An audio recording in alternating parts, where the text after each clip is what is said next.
The Islamic Emirate affirms its commitment to upholding women's rights under Islamic law, emphasizing chastity, honor, and Sharia rights as priorities. It asserts that Afghan women live in physical and psychological safety. The Ministry of Propagation of Virtue and Prevention of Vice claims that over the past 20 years, women have been politically exploited under the guise of women's rights and is still going on by some countries and international institutions.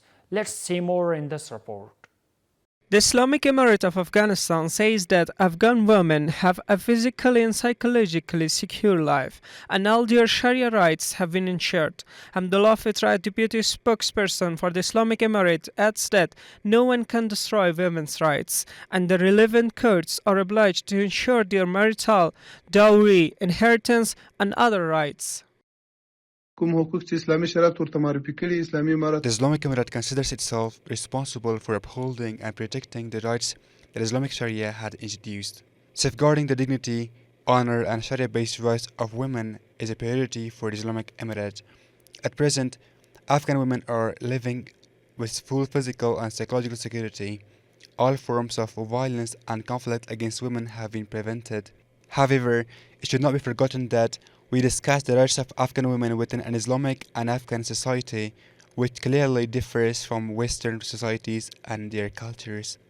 Meanwhile, the Ministry of Propagation of Virtue, Prevention of Vice and Hearing Complaints says that in the past 20 years, women have been politically exploited in the name of women's rights.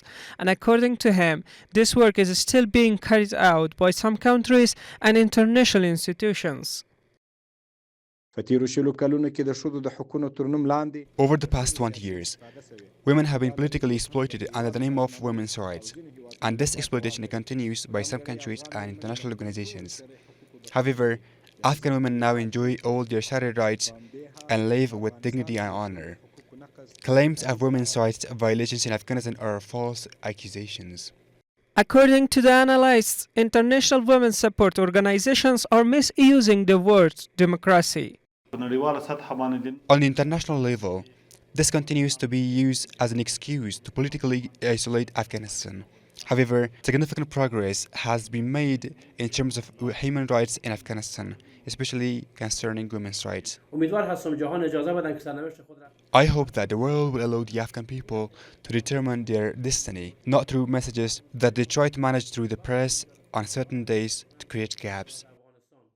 A spokesperson of the Ministry of Propagation of Virtue, Prevention of Vice and Hearing Complaints adds that since the Islamic Emirate retook power, more than 50,000 cases of dowry, forced marriage, torturing, inheritance, violence, and domestic violence have been processed by the mentioned ministry.